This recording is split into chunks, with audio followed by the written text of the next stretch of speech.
para que possamos honrar as vidas, as famílias que estão necessitadas.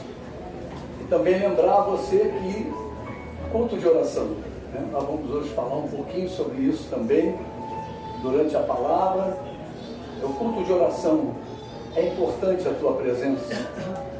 Nós não queremos ver a igreja cheia, mas a Bíblia diz que nós precisamos orar. Então, se nós precisamos orar, como igreja, como corpo, você possa estar presente às quartas-feiras no culto de oração. Agora, as crianças até 9 anos podem ir para essa linha de aula.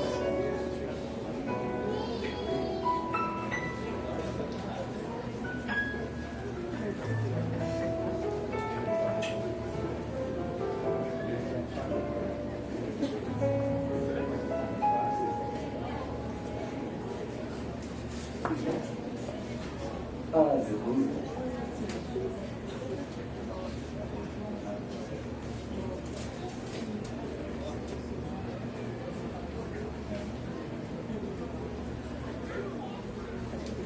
Hoje nós vamos falar de um assunto muito importante para a igreja, tá?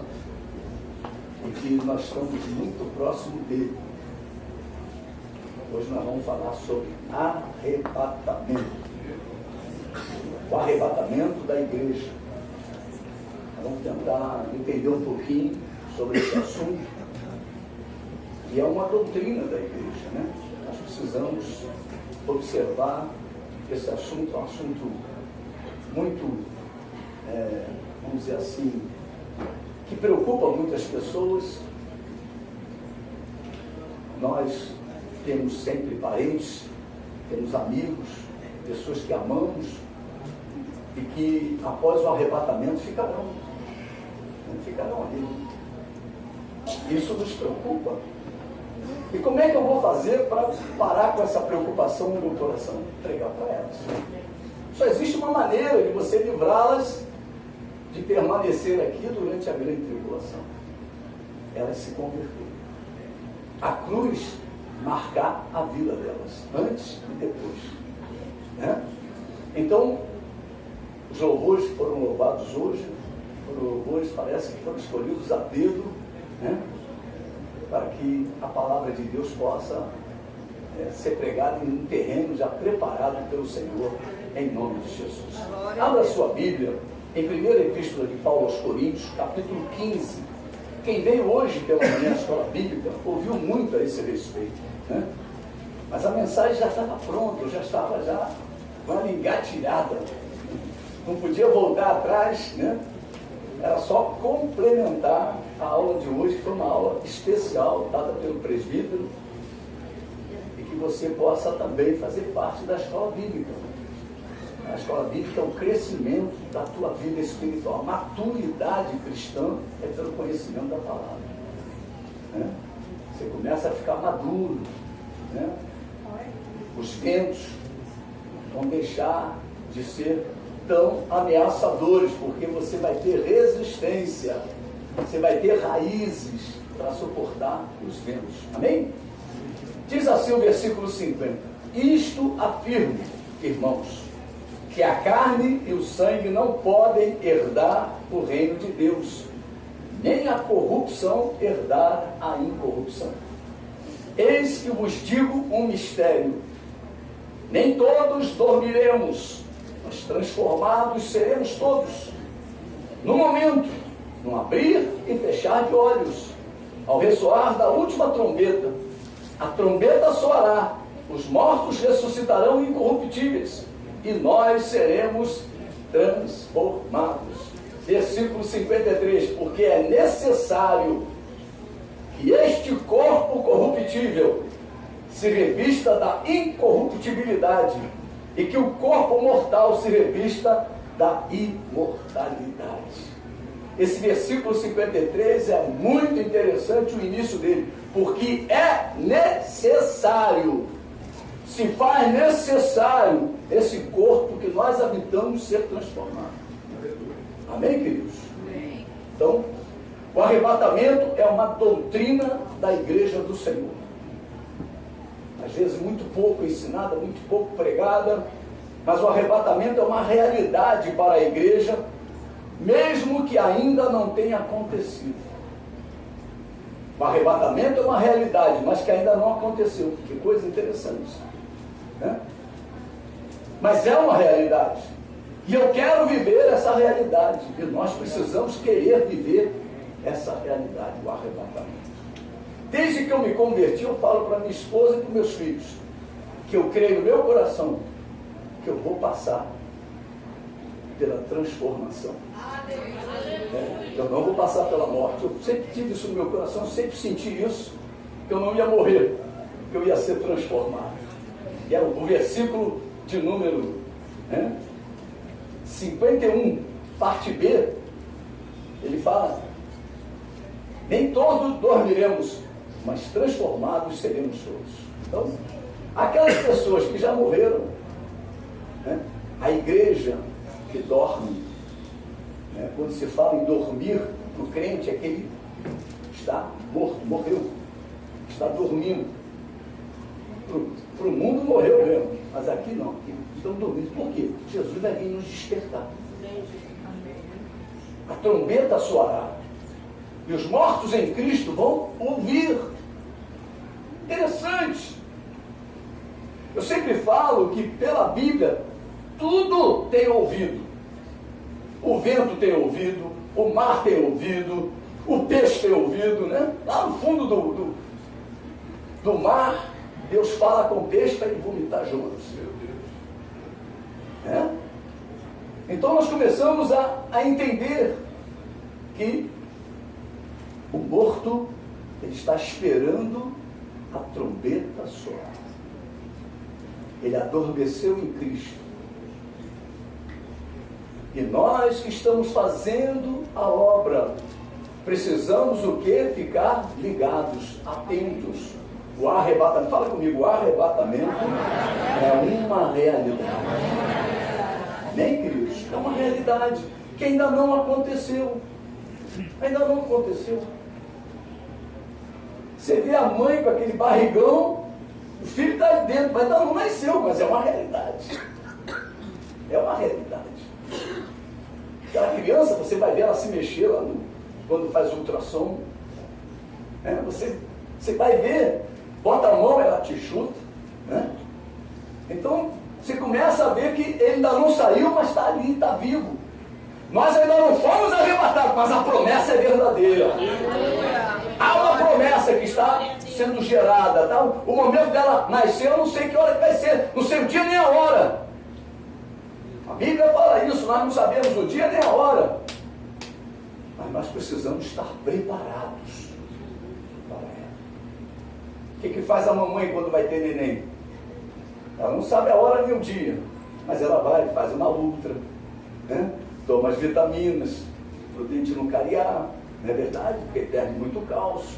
Você vai se protegendo, vai tomando lá as providências que tem que tomar, prepara lá já o hospital, o médico, a equipe, já fica tudo organizado. Ah, estourou a boca. Está tudo organizado. Quando Jesus tocar a trombeta, meu irmão, e a ordem, ela toca a trombeta, você tem que estar pronto, meu irmão. Porque você vai ser transformado. Aleluia. Você pode falar comigo, eu serei transformado. Aleluia. Amém. O arrebatamento acontecerá de repente. Num abrir e fechar de olhos. Então não há como se organizar naquele momento. Então você tem que se organizar antes. Você tem que se preparar. Fala para o teu irmão, você precisa se preparar para o arrebatamento. É uma preparação, meu irmão. É uma preparação. Glória a Deus. Estava conversando, né, com alguns irmãos que têm algumas dificuldades, vão ter que fazer alguns exames. Às vezes é um parente que vai fazer o exame, e tem exame que tem preparação de 3 dias, não pode comer 3 dias, tem que fazer isso, fazer lavagem, não sei o que, papapá. Meu Deus do céu, se preparando para aquele momento do exame. E a igreja acha que vai ser arrebatada sem preparação? Você acha que você vai ser arrebatado sem preparação? Então nós precisamos nos preparar para isso. Você pode dizer comigo, será a minha transformação. Todos nós seremos transformados. Meu Deus, vai ser lindo, o negócio vai ser lindo. Aleluia. Será a transformação da igreja. Hoje nós temos uma igreja, vamos dizer assim, porque a igreja não é perfeita, mas o projeto é perfeito. Mas nós não somos perfeitos. Nós habitamos nesse corpo aqui, que ainda tem muitos defeitos, muitas complicações. Roberto falou de um monte delas aqui, né? Dos filhos, dos pais, da mãe, dos pais, né? Você vê aí a família complicando-se. Mas a igreja será transformada em quê? Na igreja gloriosa. Quando Deus fala da igreja, Ele diz que é uma igreja gloriosa. Mas quando nós olhamos muitas vezes para a igreja, vemos uma igreja complicada. Interessante os detalhes, porque é uma promessa ao arrebatamento. Deus vai arrebatar a igreja. E quem é a igreja? São aqueles que passaram pela cruz, que tiveram as suas vidas marcadas pela cruz antes e depois.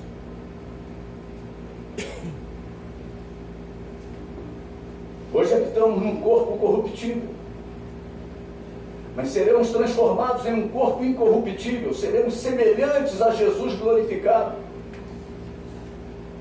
O veremos como Ele é, você crê? Glorifique a Deus. Nós vamos ver Ele como Ele é, seremos como Ele.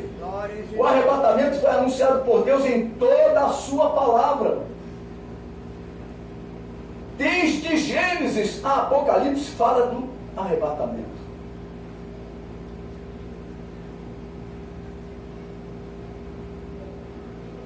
E Deus quer que você não ignore este assunto. Por quê?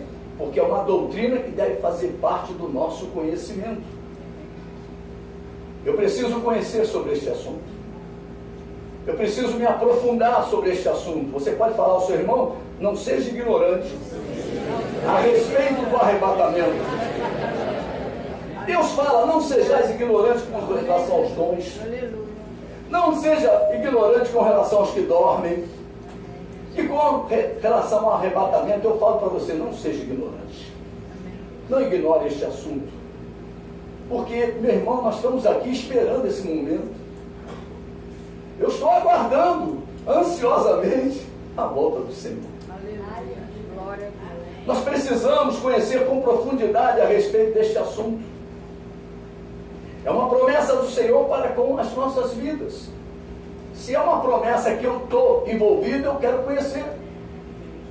Eu preciso conhecer com profundidade esta promessa de Deus para comigo. Deus vai me levar para onde? Eu quero saber para onde eu vou. Deus vai me transformar, Deus vai mudar um novo meu corpo. Esse corpo sarado. Tem gente que tem um tanquinho e tal, mas tem gente que é barrigudinho. Mas, meu irmão, não importa. Tem gente que tem cabelo grande, tem gente que tem cabelo, tem gente que nem cabelo tem. Então o que a gente vai fazer? Deus vem e vai transformar. Você fica em frente ao espelho, pá, meu irmão, tudo vai passar, vai ser transformado. Aleluia, glória a Deus. Tem gente que fica mal consigo mesmo por causa do corpo, mas vai vir um corpo glorioso, promessa de Deus para a tua vida. Aleluia. Tem gente que se olha e fica mal pra caramba. Meu Deus do céu, que barrigão é esse? Meu Deus do céu. Estou me inclinando, estou ficando corcunda. Meu Deus do céu. Eu digo para você, Deus tem uma promessa tremenda para a igreja. E essa promessa é a transformação do teu corpo. Um corpo glorificado. Amém, queridos? Eu e você estamos incluídos nessa promessa. Aleluia. Aleluia. E eu preciso conhecer com profundidade a respeito deste assunto. Essa promessa nos pertence. Essa promessa faz parte da minha vida. Os irmãos chegaram agora, nós estamos falando sobre arrebatamento. Tá, amados? Arrebatamento. O arrebatamento da igreja, uma promessa de Deus para a igreja. Nós somos o objetivo de Deus. Deus vai vir resgatar a sua igreja. Aleluia. E essa promessa nos pertence, não é para o mundo. A promessa para o mundo é Jesus. O mundo precisa ser salvo, então é Jesus para ele. Mas para a igreja não, para a igreja é arrebatamento. Nós somos o povo que será arrebatado, que será tirado da terra de uma forma singular, num abrir e fechar de olhos. Você imagina?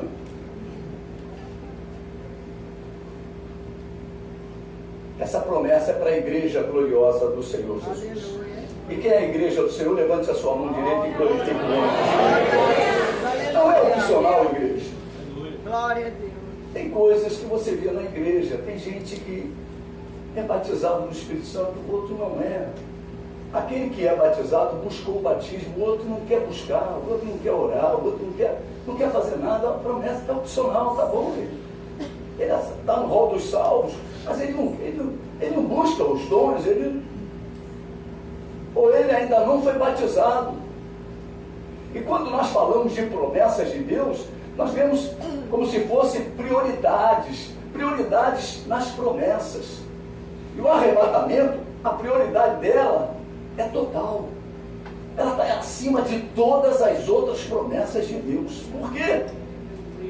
Porque Deus não vai fazer com você assim, ó, eu não posso te arrebatar porque eu ainda não te batizei no Espírito Santo. Eu não posso te batizar, eu não posso te arrebatar porque você ainda não passou pelas águas. Você aceitou Jesus hoje, aceitou Jesus ontem, aceitou Jesus há uma semana. Se você entrou em aliança com o Senhor, essa aliança é válida. Eu não posso te arrebatar porque eu prometi a você uma família. Eu não posso te arrebatar porque eu prometi a você te curar daquela enfermidade difícil que você está carregando. Eu não posso te arrebatar porque você ainda não está liberto daquele vício. Repare bem que o arrebatamento está por cima disso tudo. Ele, quando vem arrebatar, ele vai arrebatar a igreja. Aleluia, glória a Deus. Porque aquele corpo que estava precisando de uma cura será transformado num corpo glorioso.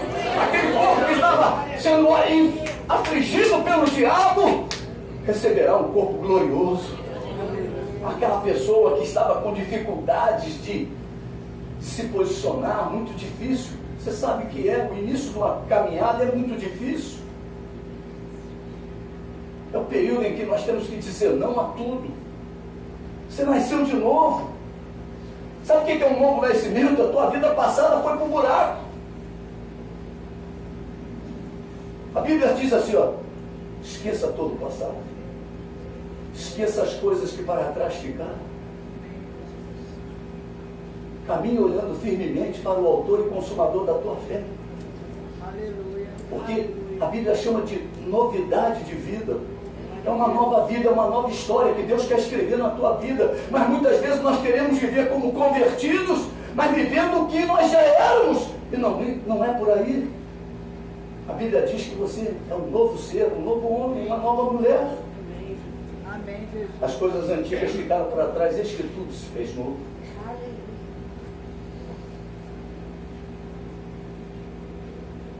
Eu digo para você, não é opcional essa promessa.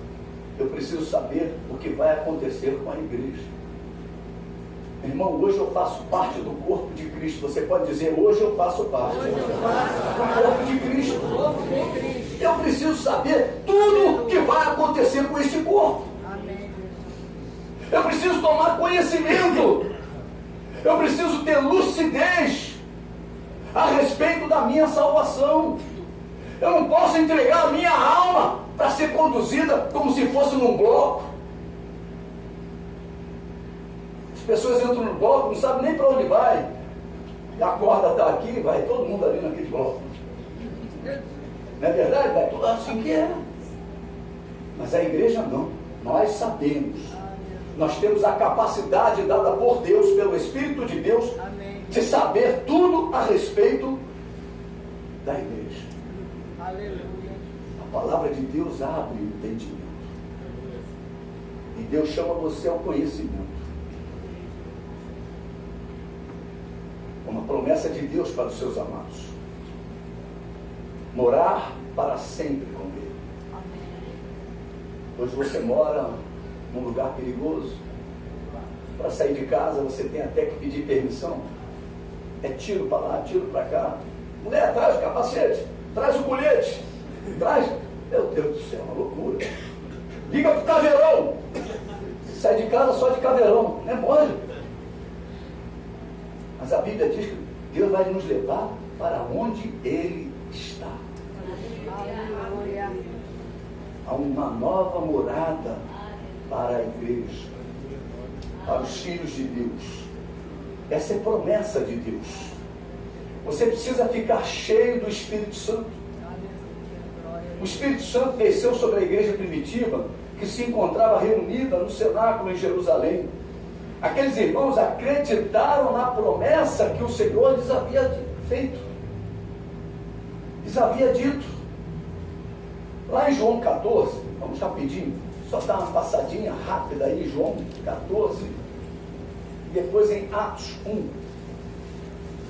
João 14, versículos 16 e 17 diz assim: e eu rogarei a Pai, Ele vos dará outro Consolador, a fim de que esteja para sempre convosco, o Espírito da verdade, que o mundo não pode receber, porque não o vê, nem o conhece. Vós o conheceis, porque Ele habita convosco e estará em vós. É uma promessa do Senhor àqueles discípulos, que o Espírito de Deus viria para ficar com eles. Em Atos 1, 4 e 5 diz: e comendo com eles, determinou-os que não se ausentassem de Jerusalém, mas que esperassem a promessa do Pai, a qual disse ele: de mim ouviste. E aqui tem: porque João na verdade batizou com água, mas vós sereis batizados com o Espírito Santo não muito depois destes dias. A primeira promessa sobre a descida do Espírito Santo já se cumpriu em Pentecostes. Então, o Espírito Santo desceu sobre a igreja começou a caminhar, e daqui a pouquinho ela será tirada deste mundo. Então o início da igreja é com a descida do Espírito Santo. Você está entendendo como é que funciona? Amém. Como é que a igreja começou a caminhar nesta terra? Quando o Espírito Santo desceu. Pedro fez um discurso. Eu vou puxar um pouquinho essa caixa para cá. Pedro fez um discurso. 3.000 almas aceitaram Jesus. Primeiro movimento da igreja. 3.000 almas aceitaram Jesus. A igreja de lá, até hoje, está caminhando nesta terra. Mas há uma promessa de que ela vai se encerrar o trecho dela nessa terra. A caminhada da igreja por esta terra vai se encerrar. A qualquer momento, no abrir e fechar de olhos, Deus estará arrancando, tirando, arrebatando a sua igreja, a sua noiva.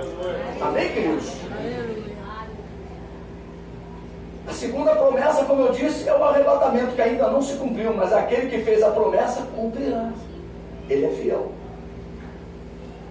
Todas as promessas de Deus se cumprirão. Lembre-se de que a promessa do arrebatamento sobrepõe todas as outras promessas. E essa promessa é superior a todas as outras promessas que você já tem recebido.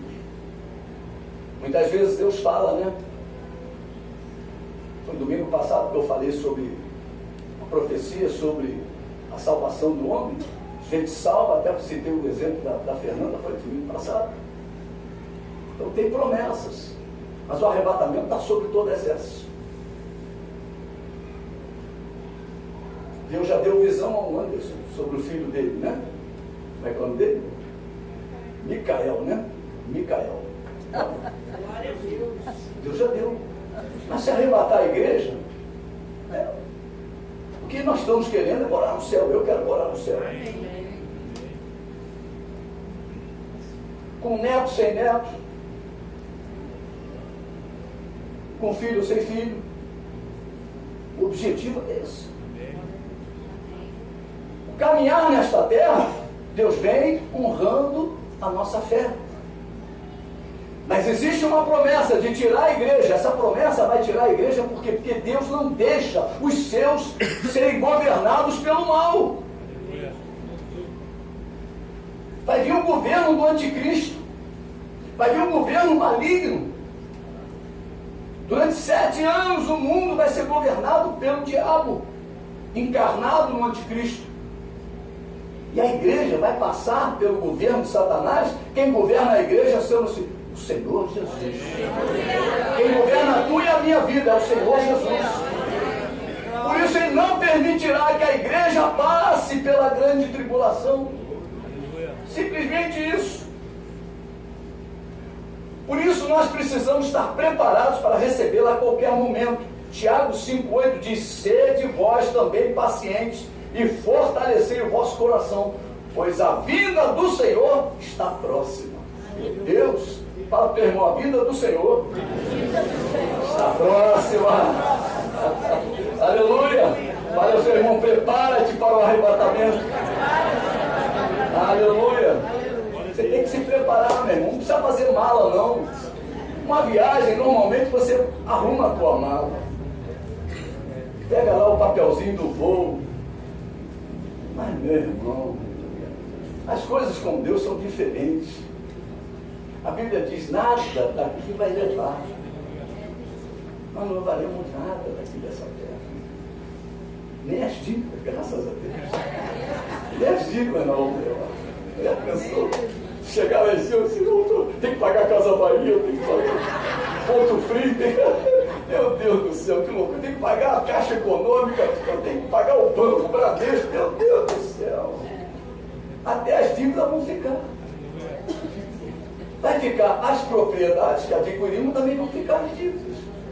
O cartão de crédito, o juro é alto, Senhor. Meu Deus do céu, deixa para ele. Deixa aqui. Quem vai ter que resolver isso aí é o governante da terra, o anticristo. Não é por isso que você vai endividar-se, não. Vou gastar no cartão porque Jesus está voltando, vou arrebentar a boca do malandro, vou botar Satanás para ficar doidinho. É isso, meu irmão. Nada disso. Não entra nesse caminho, não, que é caminho de morte. É caminho de morte, você vai ficar doido. Jesus não volta, demora um pouquinho mais, você fica tonto, atordoado. Aleluia. Jesus veio como homem, mesmo sendo Deus. E como homem, experimentou tudo que nós temos experimentado, mas sem pecado. Experimentou a fome, a sede, a dor, o abandono, o escárnio, a traição, as palavras duras dirigidas a ele, chamaram-lhe até de Beelzebu. Às vezes recebemos palavras duras, mas Jesus recebeu uma muito dura, chamar ele de Beelzebu, né? Disseram que ele era um embusteiro e mentiroso. Amados, nada disso importa. O que você está sofrendo, nada disso importa. Guarde isto no teu coração. O que importa é estarmos preparados para o arrebatamento. As afrontas vão ficar. O irmão Lázaro, quando canta aquele hino, eu vou subir, eu vou subir, eu vou subir. Aí ele diz, as enfermidades vão ficar por aqui, as lutas, as angústias, as ansiedades, as depressões, essas coisas todas vão ficar. Deus diz que vai te dar um novo corpo. Meu Deus, aquele corpo glorioso. Já pensou? Atravessar a parede. Vou ficar fazendo coisas. Já pensou? Eu com um corpo glorioso, meu irmão. Do jeito que eu sou, elétrico. Meu Deus do céu. Jesus foi ressuscitado. A Bíblia diz que ele virou para a mulher, não me detenha, porque eu não apresentei ao Pai a oferta. Ele era a oferta. Aí ele sobe, desce, corpo glorioso, os discípulos tudo trancados. Daqui a pouquinho Jesus entra. E eles, já pensou? Coisa tremenda. Que corpo é esse, meu irmão? Esse será o nosso corpo. Dá um melzinho para ele. Dá um peixinho para ele. Os discípulos deram comida para Jesus com aquele corpo glorioso. Ele comeu. peixe, cara, quando ele sair, o peixe e o mel vão ficar agarrados na parede. Não é verdade? Olha lá, comeu o peixe, tomou o mel, ficou lá no estômago de Jesus. Aí Jesus vai sair, o peixe e o mel vão ficar onde? Na parede. Mas, meu irmão, tudo que entra no corpo glorioso de Jesus se torna glorioso. Foi isso que Deus fez conosco, nos incluiu no corpo glorioso de Jesus. Nós fazemos parte do corpo de Cristo. Aleluia. Glória a Deus. Amém, querido? Amém. Aleluia. Glória a Deus. No Antigo Testamento temos alguns exemplos de arrebatamento. Deus deixou os exemplos lá no livro de Êxodo, de Gênesis. O primeiro exemplo é Enoque. Qual era o segredo de Enoque para ser arrebatado? Hoje o exemplo para a igreja é Jesus. Mas Deus deixou nomes, histórias, registros na Bíblia de pessoas especiais na sua caminhada de fé. Enoque escolheu andar com Deus.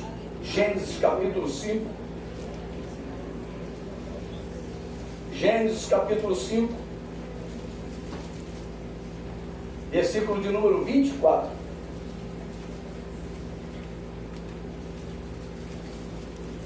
Andou, vamos ler juntos? Andou Enoque com Deus, e já não, porque Deus o tomou. Meu irmão, que coisa tremenda.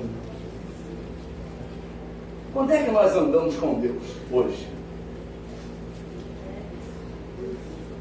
É quando oramos? É quando lemos a Bíblia? É quando subimos o monte? Escuta bem o que eu estou falando, hein?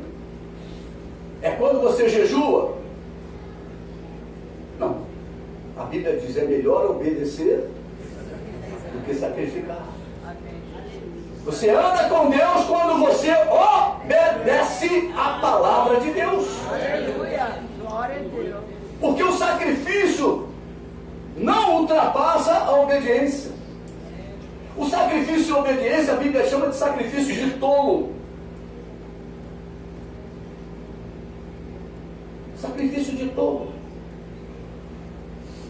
Nós precisamos entender que Enoque andava com Deus. Ele andava com Deus como? Em toda a sua trajetória. Você olhava para Enoque e via ele um homem obediente a Deus. Amém, Jesus. Hoje os crentes usam a boca para falar palavrão, usam a boca para amaldiçoar.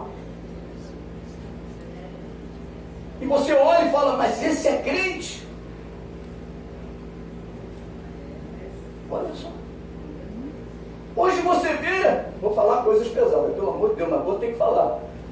Hoje você vê mulheres crentes e você olha, só vê curva. Curva do S, curva do violão, curva do bandolim, curva de tudo. As roupas.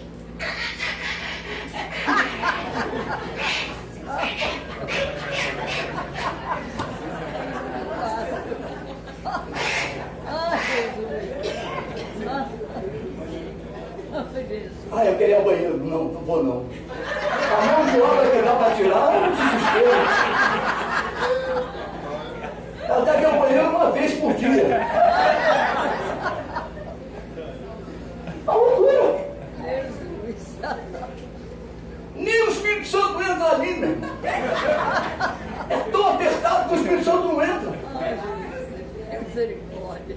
Meu irmão e minha irmã, vigia. Teu corpo é templo do Espírito Santo. Aleluia, glória a Deus. Quando você se vestir, olhe para o espelho e diga: Espírito Santo, está legal? Tá bom? Para me apresentar ao mundo? Para me sair de casa? Porque às vezes a pessoa vem para a igreja, vem de roupa bonitinha, mas sai da igreja, meu Deus, é um negócio de respeito. Seja sempre a mesma pessoa. Jesus, aleluia. Nós não temos costume, mas nós temos o Espírito Santo. Amém. Aleluia. Glória a Nós Deus. somos uma igreja que não tem costume. Nós temos a censura do Espírito Santo. Enoque escolheu andar com Deus. E Deus o tomou para si. Enoque fazia parte da 7ª geração humana. De Adão até Enoque eram 7 a geração. A primeira foi Adão, depois 7 Enos, Cainã, Mahalalel, Jared e Enoque. Enoque era igualzinho a qualquer chefe de família aqui presente, aqui representado. Ele era casado, gerou filhas e filhos, teve uma vida longa, muito mais longa do que qualquer um de nós. O que é que eu aprendo com Enoque? Que a família não pode nos separar do amor de Deus que se encontra em Cristo Jesus. Tem crente que diz que não tem tempo para buscar Deus em casa porque a mulher e os filhos não permitem. Ele se sente sufocado pelas atividades familiares. Meu Deus. Organize-se. Você pode falar para o teu irmão que está do lado? Organize-se. Fala para ele assim: Deus criou o tempo. Mas quem administra é você. Aleluia. Aleluia. Glória a Deus. Ande com Deus e Deus o tomará para si. Amém, queridos? O segundo exemplo é o profeta Elias. Já mais adiante, no livro de Reis. Elias era corajoso para fazer a vontade de Deus. Meu irmão, tem coisas que nós precisamos ter coragem para obedecer a Deus. Elias viveu no tempo de um rei e de uma rainha muito perverso. Quem já ouviu falar de Jezabel? Jezabel não gostava de profeta. Profeta de Deus ela não gostava, ela mandava matar. Assim diz. Não falo. Falo ou não falo. Jezabel está na área. Não fala. Elias vai, vive esse tempo. Elias era um homem corajoso. O segredo de Elias era que ele era corajoso para fazer a vontade de Deus. Deus, quando chamou a Josué, muitos anos antes de Elias, disse para Josué ser forte e corajoso. E Elias tomou aquelas palavras para a sua vida.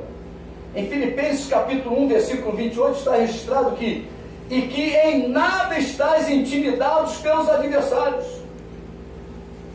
Pois o que era para eles prova evidente de perdição, é para vós outros de salvação, e isto da parte de Deus. Meu irmão e minha irmã, não se intimide com os adversários. Elias não se intimidou. Você tem assumido a palavra de Deus para a sua vida? A palavra de Deus tem se tornado carne em sua vida? Outra qualidade de Elias era a oração. Isso que eu falei lá no início, ao culto de oração. Elias era um homem de oração. Em Tiago capítulo 5, vamos lá, Tiago 5. Tiago fica depois de Hebreus, antes de Pedro. Tiago 5, versículos 17 e 18. Elias era homem semelhante a nós. Fala para o teu irmão: ó, Elias era igualzinho a você e a mim. Sujeito aos mesmos sentimentos. Não, ele tinha também problemas. E orou com constância para que não chovesse sobre a terra. E por 3 anos e 6 meses não choveu. E orou de novo, e o céu deu chuva, e a terra fez germinar os seus frutos. A oração nos aproxima de Deus. É verdade. A oração nos liga a Deus. Porque Daniel fica de pé na minha frente aqui, Daniel. Daniel é Deus, eu sou Elias. Não vai sair nada daqui, porque eu não vou falar, não vou orar. Isso é para mostrar para você como a oração é importante. Poxa, Deus, estou passando por um aperto, me ajuda. Aí você vai fazer o quê? Me ajudar, né? Sabe entender Deus? Não é Deus, rapaz? Que Deus é esse? Aí! Agora se eu ficar calado, como é que ele vai me ajudar, meu? A Bíblia diz que eu tenho que dizer para Deus tudo que eu estou passando, para Ele poder me ajudar. Eu sei que Deus conhece tudo, mas Ele estabeleceu regras, e a regra é eu abrir o meu coração e dizer para Ele o que eu estou passando. Pode sentar, meu Deus. Deus só responde, guarda isso no teu coração quando oramos. Deus só responde quando oramos. Não adianta você ficar quieto. Se você ficar quieto, nada vai acontecer. Porque você precisa se comunicar com o seu Deus. E a oração é a comunicação entre você e Deus. Por isso o culto de oração é tão importante na igreja. Por isso que nós temos que estimular a igreja a orar. Aquele homem era tão importante para Deus porque ele era corajoso. Ele enfrentava os adversários, né? Enfrentava a dificuldade e orava. Sabe o que Deus fez? Elias, prepara que eu vou te pegar. Fala para o teu irmão, prepara, meu irmão, porque Deus vai te pegar. E Elias se preparou. Deus deu a ele umas tarefas e ele foi fazendo as tarefas. E ele foi fazendo as tarefas. E quando ele se encontra com Eliseu, diz que para aquele BRT do céu. A carruagem do Senhor. Aleluia. Carro de fogo. Tem um corinho de fogo que diz: carro de fogo, neste lugar, varão de guerra, para guerrear, né? Então, carro de fogo, desceu aquela carruagem. Tudo que Ezequiel viu, capítulo 1 fala dessa visão. Aquelas rodas cheias de óleos, girando. A carruagem parou. Eliseu viu, mas não era a hora ainda dele. E ele: me dá a tua unção dobrada. E Elias lançou a capa e entrou na carruagem. Jesus, que coisa linda! E aí, olha só o que Deus fez com Elias. Levou para si. A forma como vai ser, eu não sei. O arrebatamento, eu não sei. Os filmes mostram a gente, a roupa ficando. Paulinho teve um dia, né? Posso contar? Posso, vou contar. Essa novela Apocalipse teve lá o dia do arrebatamento. E ele de manhã, ele sai, ele bota no sofá a roupa dele, sapato, tudinho, tudo ali como se tivesse. E a Mariana dormindo. A Mariana acorda. Estou falando dele porque ele é meu filho, ela é minha nora. Então Mariana acorda, vê aquilo no sofá, ela fala: esse Paulinho não tem jeito. Que já conhece a peça. Mas se ela não conhecesse a peça, ela ia ficar preocupada. Ele foi, eu fiquei. Não é verdade? Ele organizou tudo, botou aquela calça no sofá, meia, botou tudo assim no sapato, como se tivesse saído, né? Você imagina? Que tristeza. A pessoa vem aqui e fala: pô, eu fiquei. Não ficou nada, ele pegou o telefone e ligou: ó, Paulinho, que isso? O que você fez aí? Você perdeu esse tempo todo fazendo isso? Não é verdade? Ele me liga e conta para mim. Meu papai fiz isso. Aí, eu falei, amém. Vamos esperar a menina acordar. Mas olha, eu quero dizer para você, eu não sei como é que vai ser o arrebatamento. Se a gente vai subir com essa roupa, sem essa roupa, se vai ficar, se não vai ficar. As pessoas, quando fazem o filme, botam lá, né? Criam até uma doutrina nova na igreja, né? Tudo que é criança é arrebatado. Quando a Bíblia diz que para se tornar santo, precisa ter pais santos.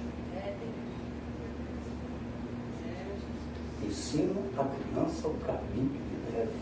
Aleluia, glória a Deus. Criança não é salva assim, não. Porque a Bíblia diz que todos pecaram e carecem da glória de Deus. Aleluia. Então a criança precisa ser educada. Traga sempre a criança para a casa do Senhor. Uma vez eu fui visitar uma família aqui em cima.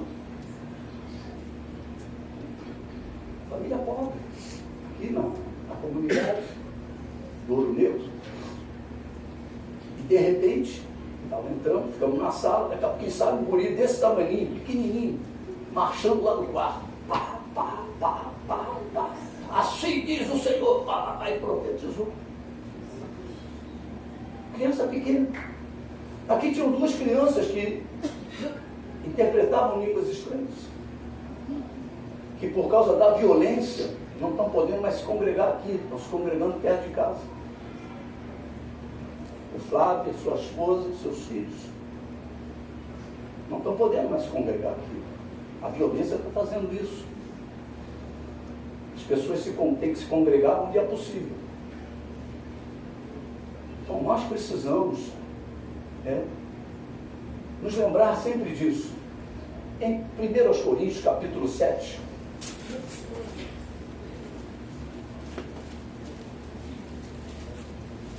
versículo 14,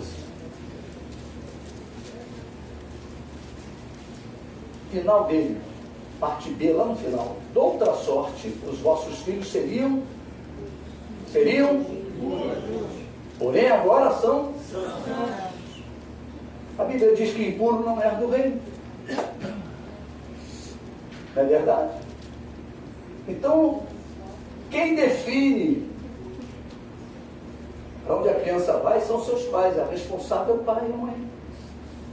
A fé dos pais vai determinar o caminho dos filhos. Então nós precisamos estimular aos crentes que tragam os seus filhos e até a idade que pode obrigar. Hoje em dia, aí não quis vir, bateu o pé, ralhou, ficou com a vovó. Aí com 15 anos você acha que vai trazer, com 16 você vai conseguir trazer. 16 ele está no funk, pá, pá. Batida lá, pá, pá, pá.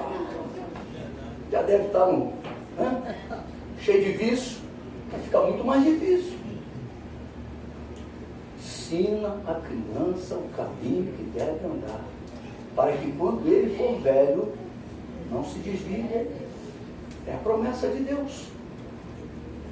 Mas hoje, a criação dos filhos é meio light. Se forçar, o filho grita, eu vou na delegacia, estou sendo coagido. Meu Deus do céu. São as leis de proteção mesmo. A vara da infância. A vara da infância no meu tempo era vara mesmo. Era cinto e vara. Primeira vara da infância. E do adolescente. Eu me lembro que eu tomei uma surra da minha mãe com 23 anos. Acredite se quiser. Quem está te falando é o pastor. 23 anos, ela quebrou um guarda-chuva na minha cabeça. Sabe por quê? Porque eu estava jogando bola na chuva. E eu jogava bola em campo de futebol, tudo. Pô. Quer dizer, ela não me via, eu estava debaixo de temporal, tudo bem. Mas quando ela viu o filhinho dela debaixo da chuva, ela ficou desesperada. Entra agora! trás da porta, ela segurou o guarda-chuva. Quando eu entrei, ela... o guarda-chuva virou. E eu, mamãe, que é isso? Tá maluca, mãe? Tá maluca, mãe? Né? Naquele tempo, a vara era vara mesmo. O negócio era sério. Meu pai tinha 14 filhos. A nossa fé era católica. Ele botava os 14 filhos enfileirados na calçada, um atrás do outro. E se saísse da linha, meu Deus do céu, o couro comia. E ele vinha, acho que minha mãe ia na frente, ele vinha atrás, ou ele na frente e a mãe atrás. Um atrás do outro. Quem conhece o Lins de Vasconcelos, da rua Cabo Sul, que nós morávamos na rua Cabo Sul, até a Barão de Bom Retiro, rua Dona Romana inteirinha, até a igreja católica lá na rua Barão de Bom Retiro. Era assim. Você tinha um sapato só da missa. Você não podia usar aquele sapato para outra coisa. Se usasse, o couro comia. O sapato da escola era o Vulcabras. Quem já usou o Vulcabras aqui? Eu estou falando, né? Estou falando o que eu vivi. Estou falando o que os outros viveram, não? Então, meu irmão, é coisa dura. Nós não deixávamos comida no prato. Não tinha negócio de eu não como isso, não como aquilo, meu Deus do céu. O que caía, traçava. Foi educada a comer tudo. Hoje a criança, brócolis. Papai, brócolis. Pelo amor de Deus. Pelo amor de Deus. Tem uma fruta aqui muito boa, só com banana. Pelo amor de Deus, vai comer um caqui, vai comer uma outra fruta, vai comer um abacate. As pessoas ficam, meu irmão, você não tem ideia do que é uma fome. O que é uma fome? O que é... Eu só gosto de chocolate, de biscoito de chocolate. Meu irmão, come Maria, come maisena. Bota uma goiabada dentro, que uma delícia. Mas não, só quer comprar aquele que tem, já vem da fábrica, com goiabadinha dentro. Pelo amor de Deus, passar a goiabada na Maria, na maisena, vai comer. Irmão, eu estou falando coisas sérias. Amados, é importante a educação das crianças. Se você quer ver seus filhos serem arrebatados, invista neles, exija deles, porque depois, meu irmão, é um milagre, o jovem vir para Jesus, é muito difícil, porque o mundo agarra, o mundo prende. Elias poderia ficar naquele monte Carmelo o dia inteiro e Deus não responderia se ele não orasse.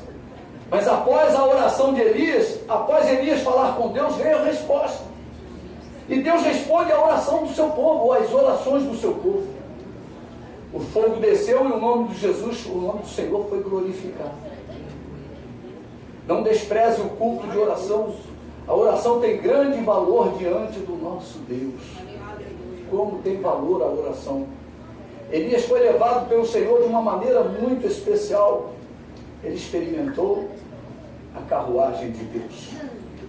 Elias experimentou o transporte de Deus. Vamos lá em 2 Reis, capítulo 2. 2 Reis, capítulo 2, versículo 11.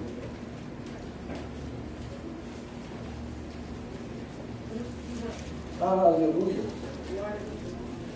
Versículo 11 diz assim: indo eles andando e falando, eis que um carro de fogo, com cavalos de fogo, meu Deus, que coisa é essa? Cavalo de fogo, os separou um do outro, e Elias subiu ao céu num redemoinho. Imagina a visão. A visão é estonteante. É estonteante.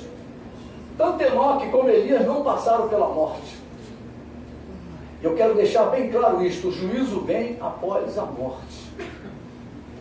Enoque e Elias não conheceram a morte.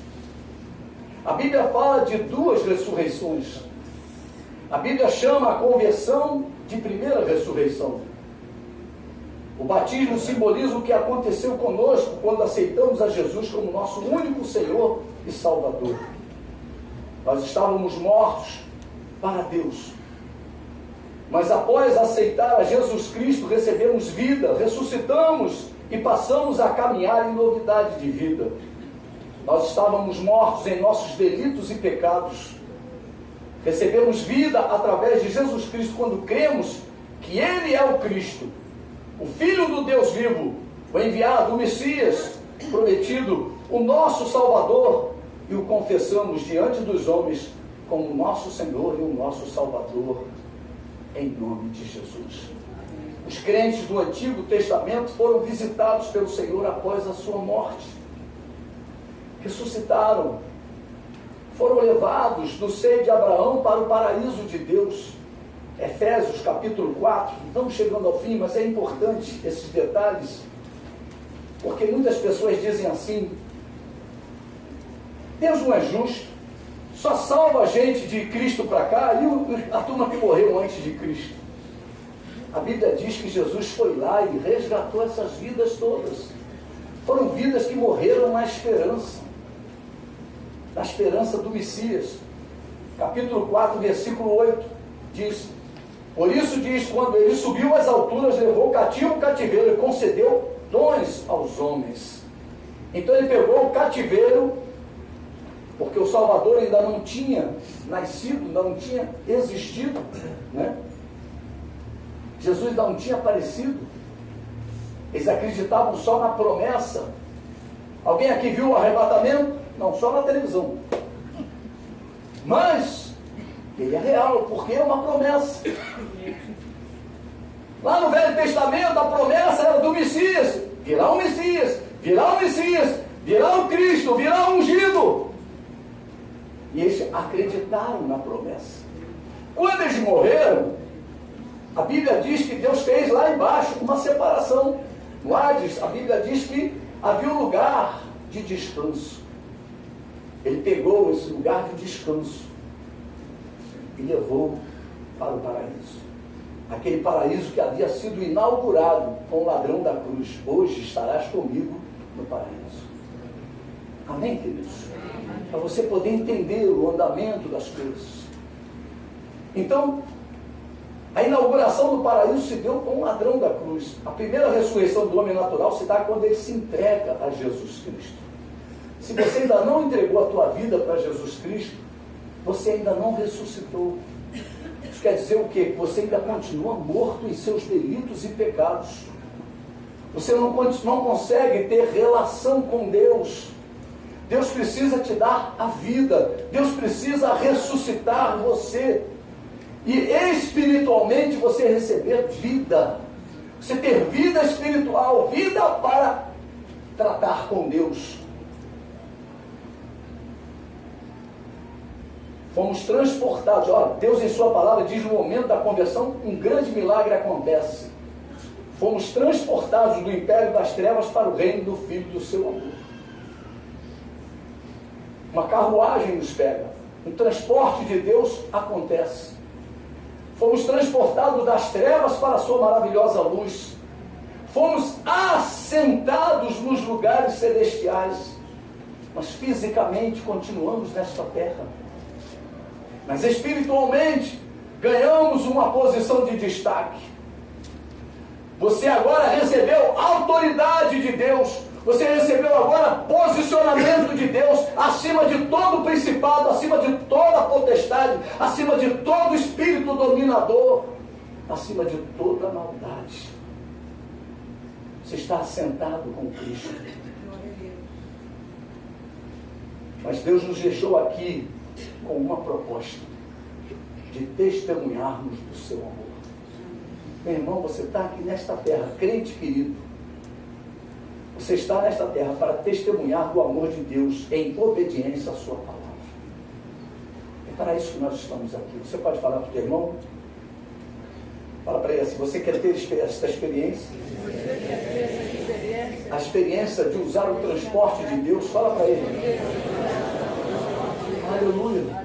O corpo está aqui. Nós já experimentamos espiritualmente isso. Meu irmão, é interessante isso. Quando você aceita Jesus,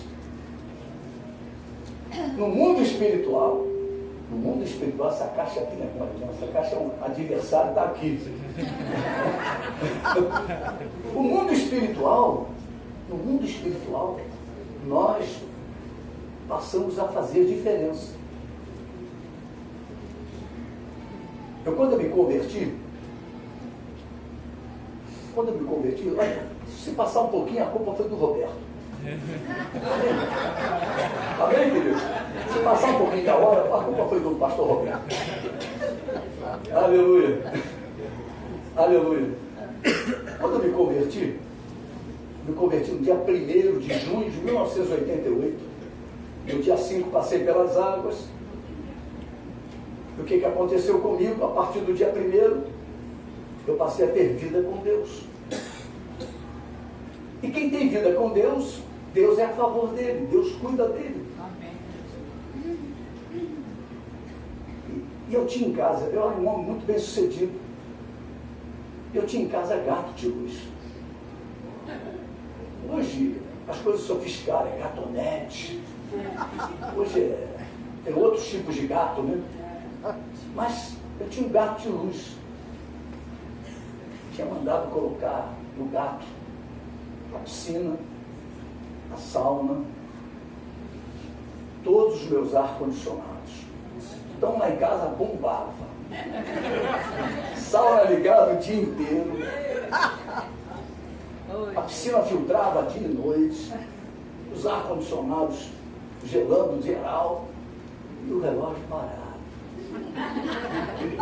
Um milagre aconteceu. E eu acabei de me entregar a Jesus, abro a porta lá de casa. Quando eu abro a porta lá de casa, Deus fala comigo, tira o gato.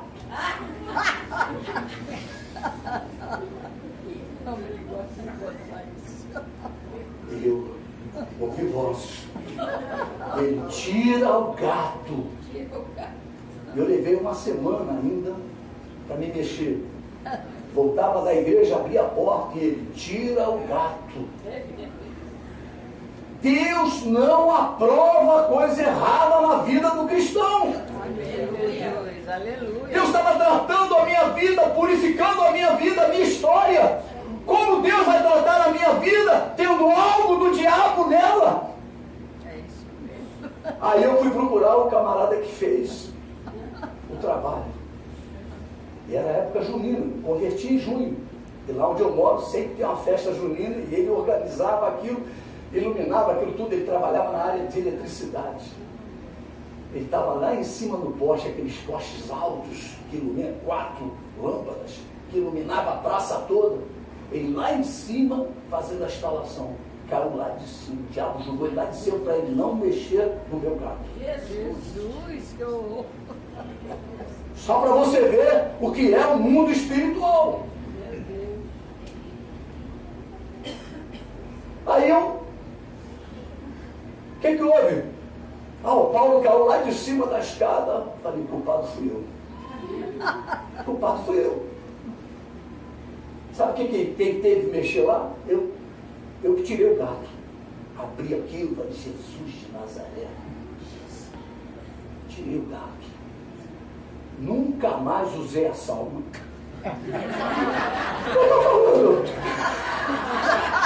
Vocês estão rindo, mas é verdade. Nunca mais usei a sauna. A piscina filtra de vez em quando. Mas não é mais aquela filtragem, né? E os ar-condicionados só assim, ó. Já desligou o ar? Desligou o ar?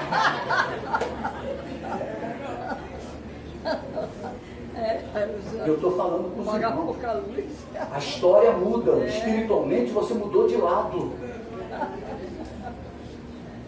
E aquele homem ficou em cima de um leito do hospital muito tempo.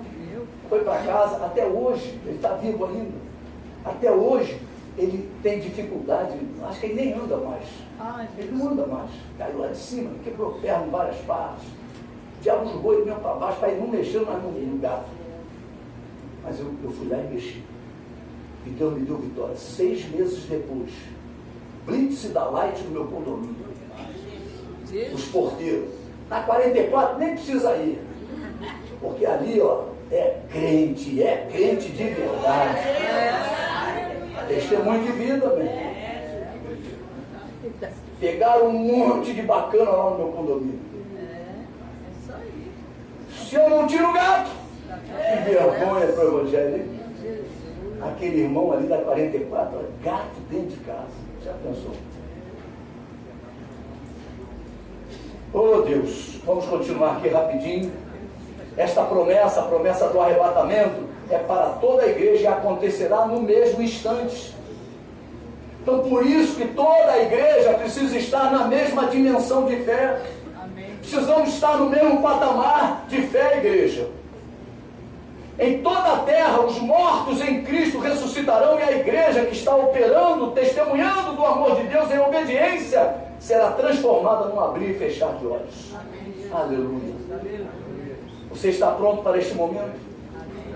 Ou melhor, você está se aprontando, se preparando para este momento? Que momento? O momento do arrebatamento?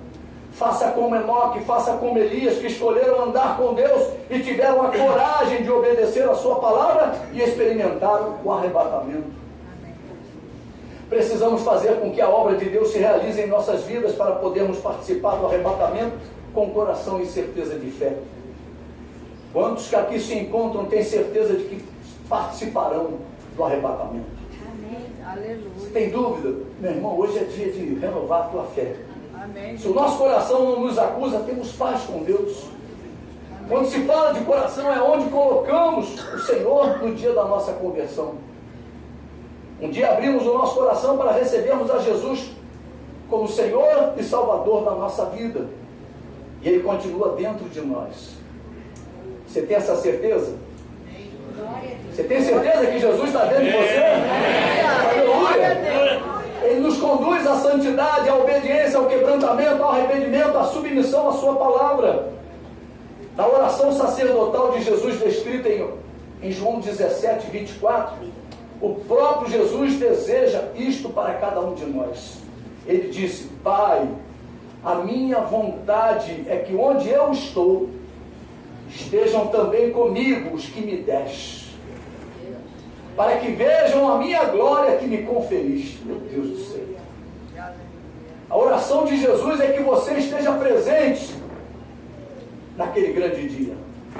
Nas cartas do Senhor às igrejas, no livro do Apocalipse, a igreja de Laodiceia, Jesus afirma que estava do lado de fora daquela igreja. Meu irmão, tem muita gente que diz que é crente, mas Jesus já está do lado de fora da vida dele. Os gatos estão lá dentro. As operações satânicas estão dentro dele. Mas ele continua batendo. Jesus bate hoje aí, ó. Você que se encontra neste lugar e Jesus já não se encontra mais entronizado na sua vida. Hoje é o dia de você abrir a porta do seu coração novamente para ele entrar e com toda certeza a glória da segunda casa será maior do que a da primeira. Amém, Jesus. Ouça o que o Espírito diz à sua vida, ouça o que o Espírito diz às igrejas. Seja um vencedor, igreja. Aleluia. Seja um crente amante da palavra de Deus. Seja um crente obediente. Seja um crente maduro. Seja um crente fiel. Amém, igreja? Amém. O arrebatamento aponta para uma vida eternamente com Deus. Estaremos para sempre com Ele. Habitaremos em um corpo glorioso. Enoque e Elias não experimentaram a morte. Somente após a morte é que o juízo acontece.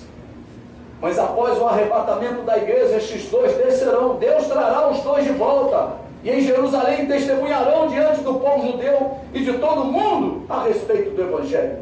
Serão mortos.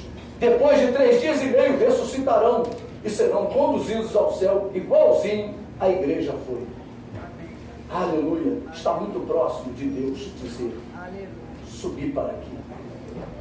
Foi isso que ele falou para aquelas duas testemunhas: subir para aqui. Nós encontraremos com o Senhor nas nuvens. Eles subiram envolvidos pela mesma nuvem. Amém, queridos? Eu vou convidar o louvor, eu vou pedir para o corpo pastoral se colocar aqui na frente.